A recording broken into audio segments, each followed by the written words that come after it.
네, 6학년 여러분 안녕하세요.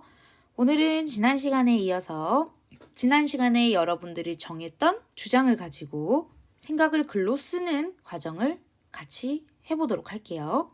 교과서는 286쪽입니다. 4번에 보시면 자료를 읽고 자신의 생각을 글로 쓸 때 활용할 수 있는 내용을 찾아봅시다라고 해서 자료 1 그리고 자료 2가 나와 있습니다. 그런데 자료 1과 자료 2의 제목을 보면 어떤 것이 찬성일 때 활용할 수 있는 근거인지 혹은 반대일 때 활용할 수 있는 근거인지 알 수 있거든요. 한번 볼게요. 첫 번째 자료는 아예 이 자료를 마련한 사람의 주장을 제목에 그대로 나타내고 있어요. 보시면 동물의 희생, 동물 실험을 반대한다. 아하, 그렇다면 이것은 동물 실험을 반대하는 사람이 쓸 수 있는 근거 자료가 되겠네요. 자료 2는 동물 실험을 없애도 괜찮을까? 괜찮을까라고 생각한다는 것은 괜찮지 않은 상황이 있다라는 이야기가 되겠습니다. 결국 얘는 동물 실험을 찬성하는 근거가 되겠죠. 여러분이 활용할 근거가 자료 1인지 자료 2인지를 먼저 파악하시기 바랍니다. 그러면 이제 안에 어떤 내용들이 들어가 있는지 한번 살펴볼게요.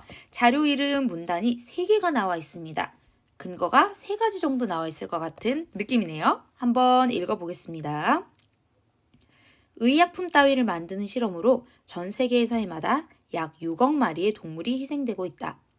개발한 약품을 사람에게 바로 사용하지 않고 동물을 대상으로 먼저 실험해보기 때문이다.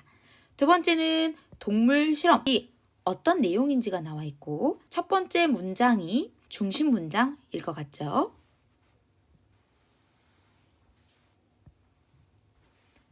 예를 들면 피부에 사용하는 약품을 개발할 때 토끼의 눈에 화학물질을 넣어 부작용이 생기는지 확인한다. 토끼는 눈 깜빡임과 눈물이 적어 실험 결과를 오래 관찰할 수 있기 때문이다.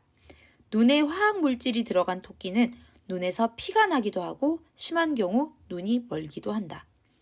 아, 동물 실험이 동물에게 얼마나 잔인한 실험인지를 드러내놓고 예를 들어주고 있죠. 좋습니다. 두 번째 문단 한번 볼게요. 동물 실험을 반대하는 사람들이 늘어나고 있다. 사람과 동물의 몸은 차이가 크기 때문에 이러한 동물 실험은 소용이 없다고 주장한다. 심지어 동물에게 이렇게 큰 희생, 아픔을 주는 동물 실험이 심지어 사람에게도 소용이 없다는 거네요. 실제로 동물 시험을 통과한 신약 후보 10개 가운데 9개는 사람에게 효과가 없거나 부작용을 일으킨다고 한다. 오, 동물 실험을 통과해도 10%의 약물만이 부작용이 없다라는 이야기가 되겠네요. 세 번째, 동물 실험을 다른 방법으로 대체해야 한다는 목소리도 높다. 한 국민의식조사에 따르면 동물 실험을 대체할 수 있도록 사회적 지원을 하는데 응답자 대부분이 찬성했다. 특히 동물 실험을 대체하는 연구에 자신이 내는 세금을 사용할 수 있도록 하는데 85%가 동의했다. 좋습니다. 이렇게 3가지 근거를 여러분들이 파악해 보시고 이 3가지 근거 중에서 어떠한 것이 가장 설득력이 있는지를 2개를 꼽아서 정리를 해볼 건데요. 첫 번째는 동물의 아픔과 희생에 대한 거고 두 번째는 동물 실험의 무용성, 효과 없음에 관한 거고 세 번째는 많은 사람들이 동물 실험의 대체법을 마련해야 한다는 것에 동의하고 있다는 내용입니다. 내가 동물 실험을 반대한다라는 의견을 가지고 있는 경우에는 여기 있는 3가지 근거 중에 2가지를 선택해 보시기 바랍니다. 그러면 이제 동물 실험을 찬성하는 사람들을 위한 자료 2를 한번 살펴보도록 하겠습니다. 여기도 역시 3개의 문단이 있지요. 첫 번째 문단부터 봅시다. 최근 미국 모 대학교 연구진은 전 세계적으로 680여 명이 희생된 중동호흡기 증후군 메르스의 백신을 개발했다. 연구진이 동물 실험으로 그 효과를 확인하려고 백신을 원숭이에게 투여했다. 그리고 이 백신이 중동호흡기 증후군, 즉 메르스를 예방할 수 있다는 확신을 가졌다. 이렇게 동물 실험은 새로운 약 개발에 중요한 역할을 한다. 와, 좋습니다. 여기 나와 있는 중동호흡기 증후군, 즉 메르스는 몇 년 전에 우리나라에서도 큰 이슈가 되었던 질병입니다. 우리나라에서도 감염되어서 사망자가 발생을 했었지요.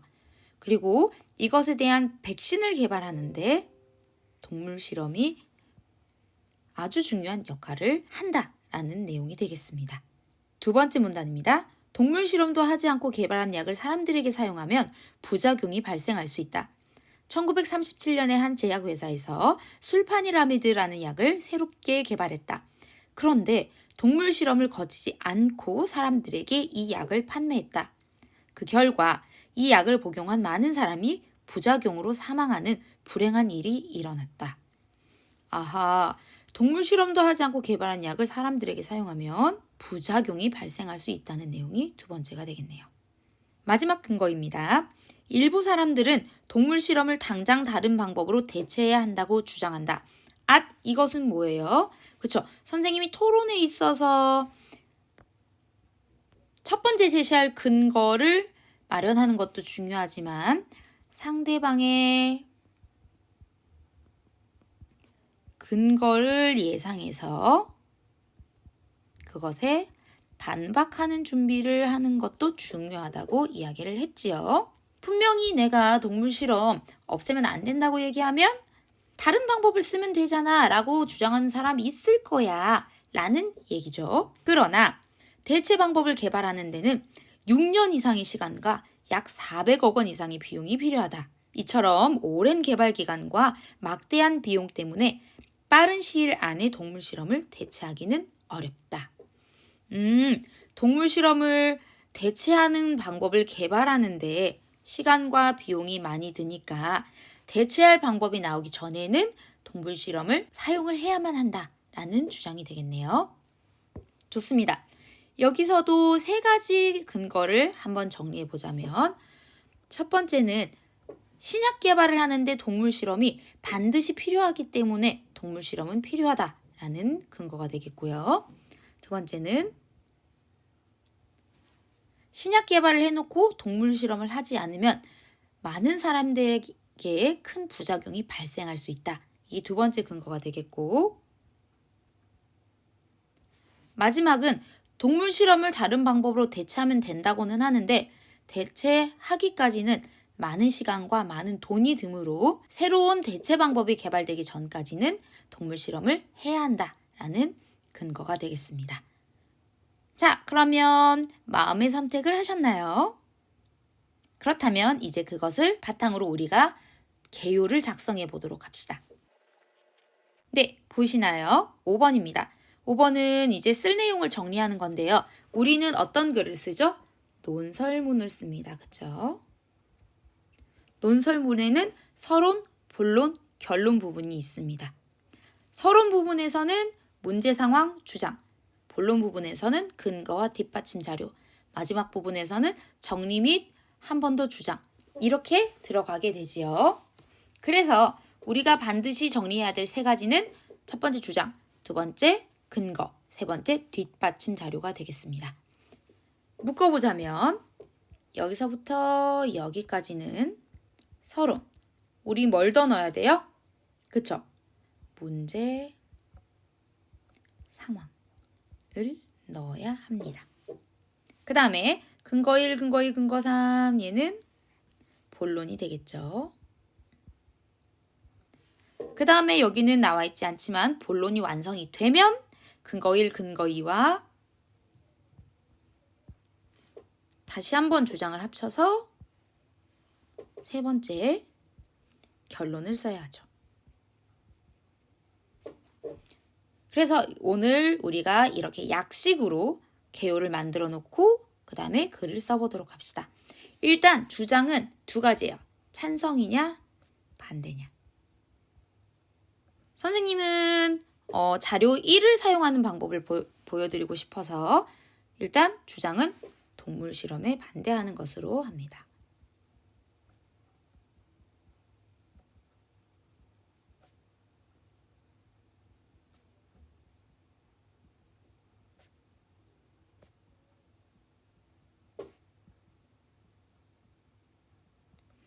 네, 무언가를 반대할 때 꼭 반대한다라는 말을 쓰지 않는 것도 좋은 방법이에요. 그래서 선생님은 그만해야 한다라는 뉘앙스의 단어를 썼습니다.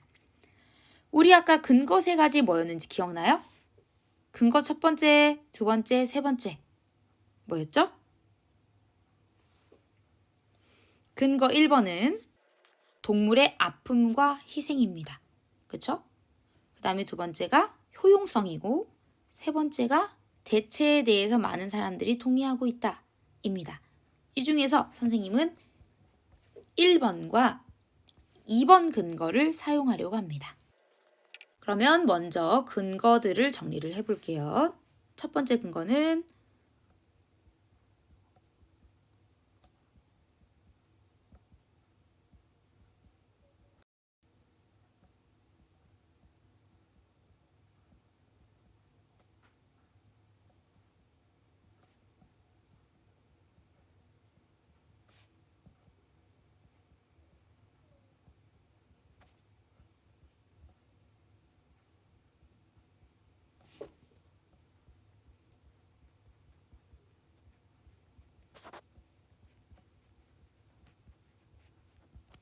이렇게 정리를 했습니다.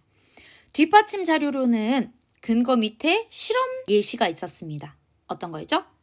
그렇죠. 토끼의 눈에 실험하는 부분이었죠. 이 부분. 얘를 가져와서 쓰면 될 것 같아요.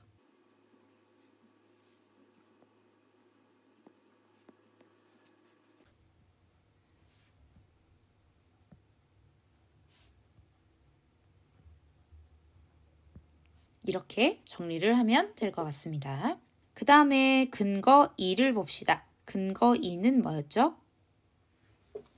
네, 동물 실험의 효용성에 관련된 내용입니다.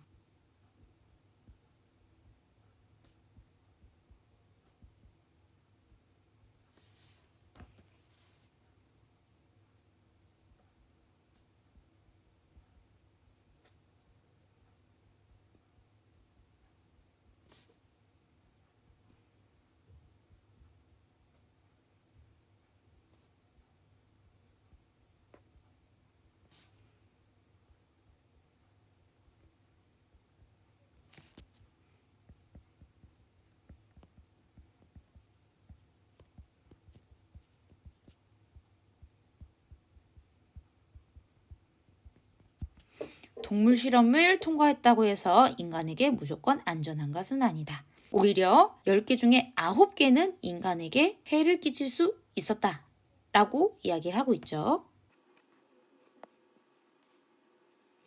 바로 이 부분입니다. 이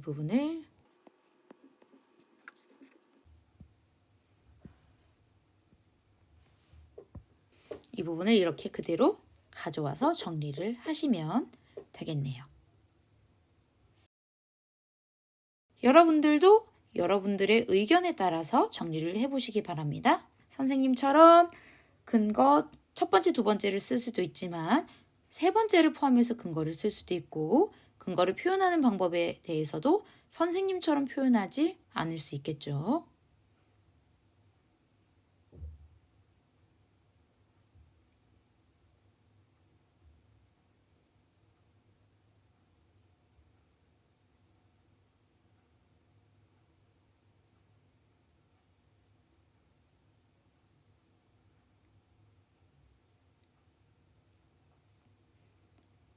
네, 정리가 되셨을까요? 아직 시간이 더 필요하다면 동영상을 잠깐 중단하시고 개요를 완성하신 다음에 다시 재생하도록 하시기 바랍니다. 그러면 우리는 이제 다음 단계로 넘어가 봅시다. 개요를 작성했으면 보충을 해야겠죠. 보통은 논설문에 근거가 몇 개가 들어가요? 3개가 들어가는데 오늘 우리가 얻은 개요에 쓴 근거는 두 가지뿐입니다. 한 가지 근거는 여러분들이 자료를 직접 수집해 보시기 바랍니다. 동물 실험, 찬성 근거, 반대 근거 등등의 키워드로 구글이나 네이버나 유튜브에 검색을 하시면 관련되어 있는 주장 그리고 근거들을 어렵지 않게 얻으실 수 있을 겁니다. 그 중에 여러분들이 제일 마음에 드는, 제일 설득력 있다고 생각하는 근거를 한 개 추가로 선택하시고, 물론 우리가 이미 쓴 근거랑 똑같은 건 안 되겠죠? 여기 아래에 추가할 뒷받침 자료 부분에 한 가지를 추가해 넣으시면 되겠습니다.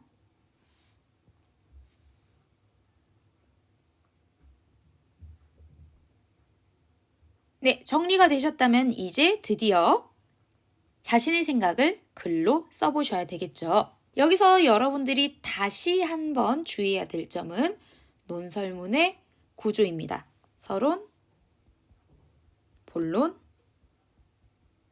결론의 구조죠. 우리 저번에 선생님이 안내했던 방법대로 난 서론을 이 정도 쓸 거야, 본론을 이 정도 쓸 거야, 결론을 이 정도 쓸 거야를 먼저 구간을 나눠 놓은 다음에 시작하는 것도 좋은 방법입니다. 서론에는 문제 상황과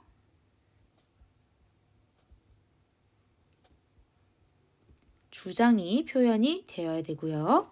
본론에서는 근거 1, 2, 3, 그 다음에 뒷받침 자료 1, 2, 3이 들어가야 됩니다. 순서는 근거 1, 뒷받침 자료 1, 그 다음에 근거 2, 뒷받침 자료 2, 그리고 근거 3, 뒷받침 자료 3 이런 식으로 표현이 되어야 되겠고요. 마지막 결론은 본론의 내용을 먼저 요약해야 되겠죠. 근거 1, 2, 3을 다시 한번 요약한 후에 그 다음에 주장도 다시 한번 설명해 주시면 되겠습니다. 선생님이 추천하는 방법은 이렇게 옆에다가 써 놓으시고 붙임사 떼서 옆에 놓으시고 문제 상황 썼다. 그러면 문제 상황 끝. 그 다음에 주장까지 썼다. 주장 끝. 이런 식으로 체크해 가면서 쓰시는 것을 추천해 드립니다. 그러면 오늘은 어떤 거 제출해야 될까요? 네, 당연히 여러분들 붙임사에서 떼어서 쓴 전체 논설문 제출하시기 바랍니다.